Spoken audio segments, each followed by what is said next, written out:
Mais lorsque on arrive pour communiquer avec son esprit, on doit donc prendre la conscience, donc notre conscience, notre impression d'être, si on veut, notre savoir-être. OK. Lorsque l'on sait que l'on est, donc comment sais-je que je suis? Pas parce que je pense, ça c'est des conneries à Descartes, mais ce qui me permet de réaliser que je suis, voilà, c'est ceci qui est ma conscience, et là je la lie avec un principe qui est supérieur et infiniment subtil. Donc ce qui caractérise la télépathie avec l'esprit, c'est cette très grande subtilité des vibrations de l'esprit. OK. Et donc, étant si subtil, ben, l'être doit être animé d'un certain taux vibratoire. Son psychisme aussi. OK. Et le calme doit être présent. Donc, l'âme doit être absolument au repos. Et là, l'être doit être animé d'un certain taux vibratoire élevé et ainsi être capable de focaliser sur la très grande subtilité que constitue la communication avec l'esprit. Il s'agit d'un froissement, comme si il y avait dans votre maison, à la 3e pièce de distance de vous, par exemple, vous avez une pièce, et ensuite il y a une autre pièce, et ensuite il y a une autre pièce, et quelqu'un prend un drap et froisse 2 bouts de drap ensemble.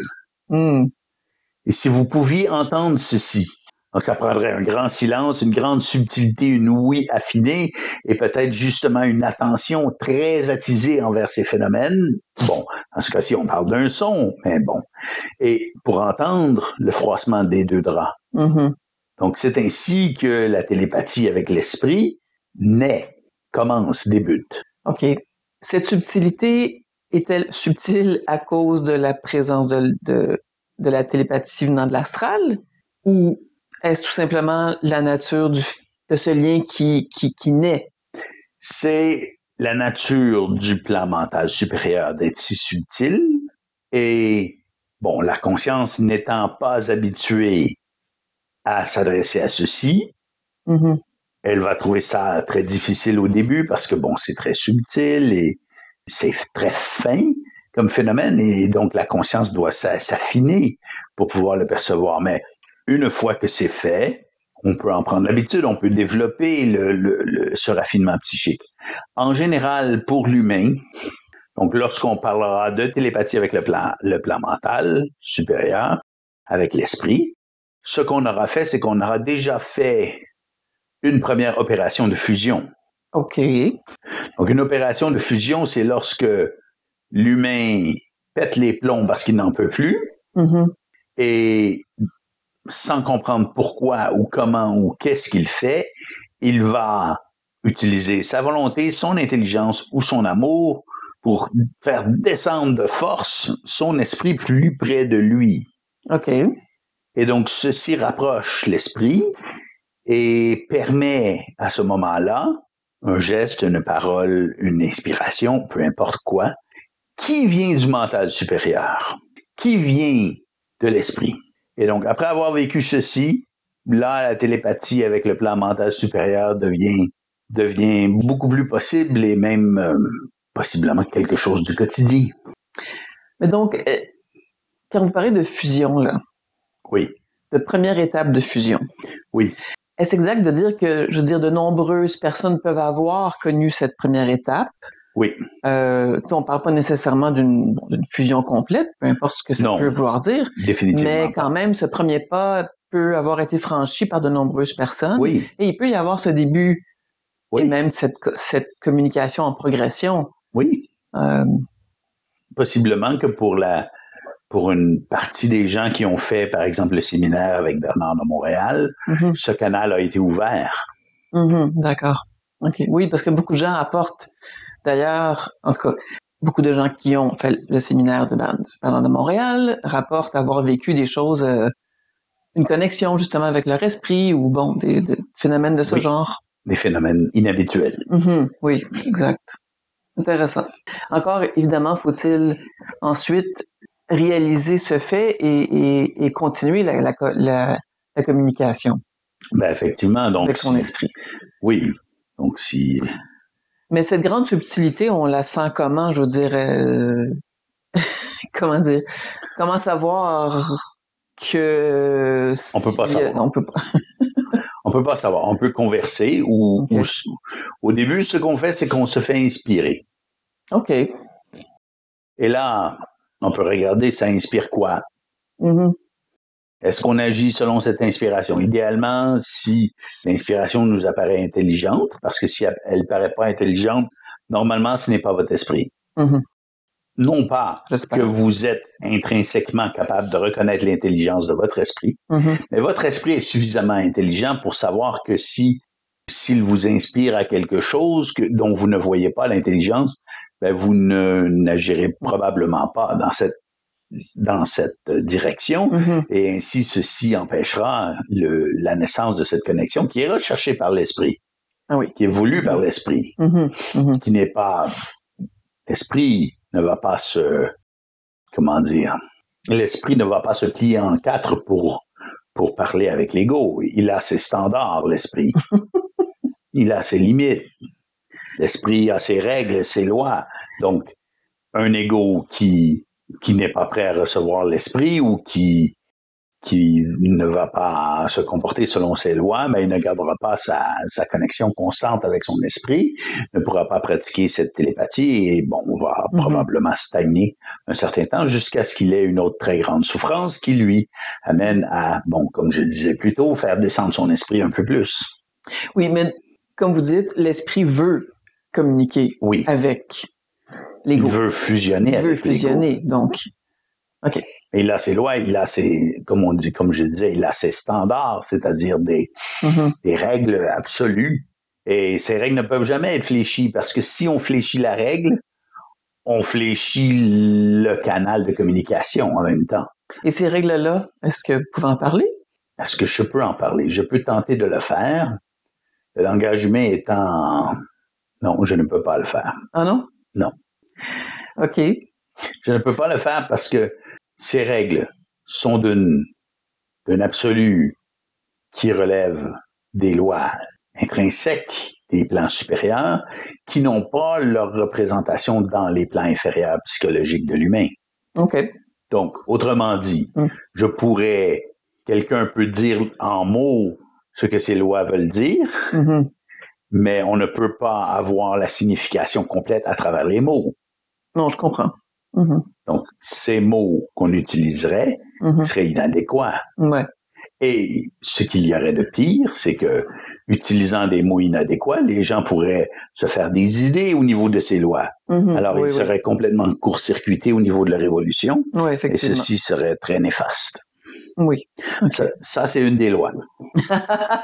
C'est-à-dire qu'une des lois du plan mental supérieur, c'est qu'il n'y a pas de correspondance universelle dans le mental inférieur qui puisse correctement exprimer ce qu'il y a sur le plan mental supérieur. Vous voulez une loi, en voilà une. Okay. C'est pas la loi que je voulais, mais OK, je vais l'accepter. On fait ce qu'on peut. Donc, peut-on dire qu'on peut aiguiser sa télépathie, ses capacités de télépathie? Certainement. Vous parliez un peu plus tôt de raffinement. Oui. Donc, il s'agit, comme si j'ai bien compris, de cultiver le calme dans son psychisme. Oui, donc réduire le bruit dans le psychisme. On peut, par exemple, avoir du bruit pour s'amuser, écouter de la musique qui est plus ou moins bruyante. Au fur et à mesure où on se rapproche de l'esprit, il y a certaines caractéristiques des musiques bruyantes qu'on va éviter parce qu'elles nous semblent simplement désagréables et nuisibles, voilà le terme. Mais donc on peut s'amuser en ayant un peu de bruit, puis retourner vers le calme.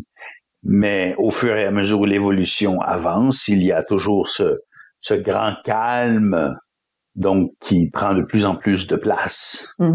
Parce que c'est ainsi qu'on peut avoir la communication avec l'esprit. Et une fois qu'on l'a, que voulez-vous aller chercher d'autre? Oui. Donc c'est la réponse à tout. Oui, on veut continuer à cultiver cette connexion. Ben oui, évidemment. C'est ce qu'il y a de plus précieux dans la vie, c'est cette énergie. Donc. Peut-être une dernière question. on est habitué un peu à recevoir de la télépathie non volontaire, donc des pensées venant du plan astral sous forme de mots, la plupart du temps, conversation ininterrompue dans la tête. La télépathie, là, vous parlez tout à l'heure de télépathie avec son esprit qui prend des qualités différentes. Oui. Qui ne passe pas par les mots. C'est ça. Est-ce qu'il y a d'autres formes de télépathie? Oui. Alors, parlons-en. Lorsque l'esprit parle, ce n'est pas la même chose que lorsque le double parle. Parce que le double, c'est l'intégration de l'esprit au corps. OK. Donc, l'esprit, il est sur un plan de très grande subtilité, relativement au corps. Et donc, cette communication subtile, que je comparais à un froissement de drap, est véritablement comparable à un froissement de drap à une certaine distance, dans le sens où il n'y a pas de mots, il y a des mouvements très subtils qui inspirent. OK. Qui inspirent un savoir, qui inspirent une création, qui inspirent, quelque chose, mais il n'y a pas de mots. La télépathie, par exemple, avec le monde animal, se fait avec des mots. OK. Pas nécessairement des mots dans la tête. Ah bon? Est-ce que vous recevez les mots dans votre tête? Oui. Mots, images, c'est pas mal ça. Pourquoi j'ai l'impression de les recevoir dans la gorge? Ah, intéressant. Pour ma part, je peux dire que ça se passe à un endroit particulier. Je pourrais pointer là dans ma tête, là, je pourrais pointer une certaine direction, certain endroit, je dirais c'est par là que ça passe. Et en ce moment, j'ai ma main qui pointe à un endroit particulier de ma tête. C'est pas exactement le même endroit que là d'où je perçois d'où viennent les pensées de l'astral, par exemple. Ah, ça, c'est très intéressant. Ça se passe, comme ça. C'est très intéressant. Donc, vous avez pointé sur un endroit différent. Et donc, pour ma personne, effectivement, les pensées, si je vais dans la pensée, c'est un phénomène complètement différent de la communication avec mon chien, par exemple. OK. Donc, si je pouvais dire que la communication avec les entités du plan astral, c'est à un angle de 45 degrés vers la droite, par exemple, OK. La communication avec mon chien vient d'une direction presque 180 degrés opposée. OK. Intéressant. Donc, vers ma conscience. Donc, pour moi, c'est très clair la différence entre un et l'autre. Donc, voilà. Okay. Donc, pour vous aussi. Donc, il y a définitivement une différence objective qui est peut-être variable d'une personne à l'autre, mais qui est réelle entre une communication venant des entités du monde de la mort comparativement à un animal qui est dans le vivant. Oui, semble-t-il que ce soit le cas. Pour ma part, j'essaie de vraiment travailler à discerner tout ça et m'assurer que ce que je reçois de l'animal est bien quelque chose que je reçois de l'animal. Oui. Donc, évidemment. Et non d'une entité. Non, c'est ça. Ça peut se vérifier jusqu'à un certain point. Voilà. Oui. Donc, il y a beaucoup de gens qui disent faire de la télépathie animale. Je ne dis pas que c'est faux. Ce que je dis, c'est que comme la plupart des gens ne sont pas au courant des entités dans le monde de la mort qui communiquent avec l'humain d'une façon subliminale, que le discernement pour ces gens entre justement une communication de ces entités et une communication d'un animal doit être à tout le moins problématique et probablement qu'il y a un mélange un peu des deux dans les communications qui sortent de ces personnes.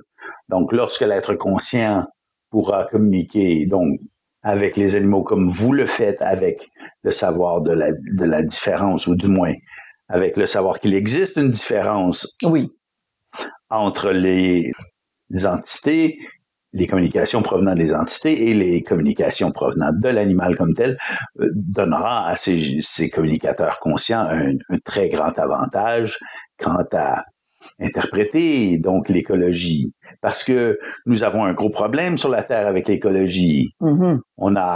On a des gens qui disent « Ah, mais faites pas ceci, ça c'est le mal et on va détruire la planète avec ceci, cela, blablabla. » Mais on ne sait pas réellement. On a des équations gigantesques et puis il se produit un petit pet au niveau d'un volcan et puis tout à coup l'équation ne vaut plus. Alors il faut pas croire tout ce que les médias disent au niveau des savantes équations qui disent que notre planète est en train de crever. Non, et il y a aussi il y a des animaux qui travaillent aussi avec les énergies au niveau de la planète pour équilibrer et rééquilibrer continuellement les systèmes. Donc, ça, c'est quelque chose qui est invisible à l'humain. Évidemment, les médias parleront jamais de ça. Ils ignorent tout de ceci. Mais ce sont des phénomènes bien réels aussi. Donc, oui. Donc, nous ignorons vraiment le réel état de la santé écologique de notre planète. Disons que c'est un truc avec lequel nous aurions grand avantage à beaucoup moins s'occuper parce que la planète est plus intelligente que l'humain ne le croit. Oui. Surtout avec ces vastes éventails de créatures spécialisées. Mm-hmm. Donc, nous avons un écosystème si complexe pour de très bonnes raisons. Donc, ces créatures, ces organismes ont chacun leur rôle sur Terre. Donc, on a beau s'inquiéter de ces trucs qu'on cesse un peu.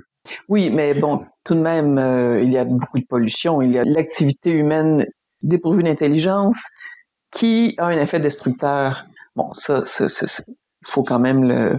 Oui, ceci c'est certain et évident, mais on va voir les grands bons de l'environnementalisme nous dire mais vous ne devez plus utiliser des autos à essence parce que c'est le mal. Et puis là on va détruire le sol dans plusieurs endroits pour extraire des minéraux extrêmement poisons qui tuent des humains, de nombreux humains et qui vont polluer énormément ces diverses régions. Et puis pour dire qu'on roule avec une voiture électrique, mon Dieu, qu'on est donc bon pour l'environnement. Et puis là, finalement, dans la moitié de l'Europe, les voitures électriques sont chargées avec de l'électricité faite au charbon, dont on critique avec véhémence l'utilisation. Donc, vous voyez, bon, il y a beaucoup de conneries. Oui. Et le manque d'intelligence chez l'humain existe, mais il y a aussi beaucoup plus que ça. Les influences de ces maléfiques de l'autre côté, encore une fois, qui sont dont les pires exemples sont très connectés avec les gens assoiffés de pouvoir. Et on pourrait dire, mais ceux qui ont le pouvoir ne sont plus assoiffés. Non, ils sont toujours assoiffés. Oui. Parce qu'ils sont avec ces entités qui sont dans cette noirceur absolue sur le plan astral, qui veulent tout siphonner, ils veulent siphonner la Terre et l'univers au complet dans leurs estomacs avides de lumière. Mais donc, tout ceci pour dire que on s'inquiète beaucoup trop de la planète. Oui, il y a beaucoup de pollution, c'est très dommage, mais en général, ce n'est pas tant l'individu particulier qui pollue tant, mais les grandes entreprises qui ont à leur tête des gens assoiffés d'argent et de pouvoir et connectés avec des entités très, très basses sur le plan astral qui s'en foutent, qui se réjouissent de la destruction.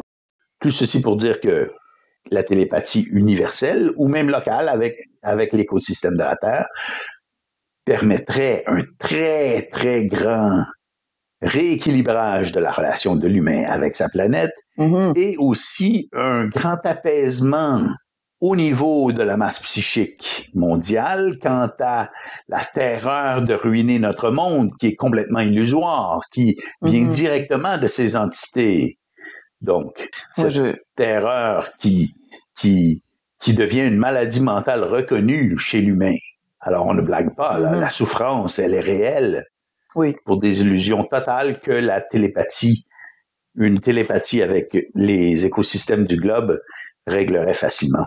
Mais je vais continuer à m'exercer. Oui, je vous encourage à le faire. Je conclurai là-dessus?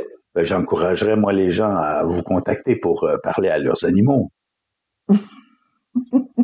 Vous êtes inconfortable avec ceci, n'est-ce pas? Oui, Dominique a une humilité réelle, donc c'est difficile pour elle d'avoir son nom. Oui, alors merci, c'est Patrick. Concluons là-dessus. Ça fait plaisir. À la prochaine. Nous espérons que vous avez apprécié cet entretien entre C. Patrick et DJ Solar. Visitez notre site web à révolutiondesprit.com pour en savoir plus sur notre outil Science, la révolution de l'esprit et pour découvrir d'autres entretiens audio disponibles seulement dans notre boutique en ligne. Pour tout autre renseignement, consultez les liens se trouvant dans la description sous la vidéo. Merci.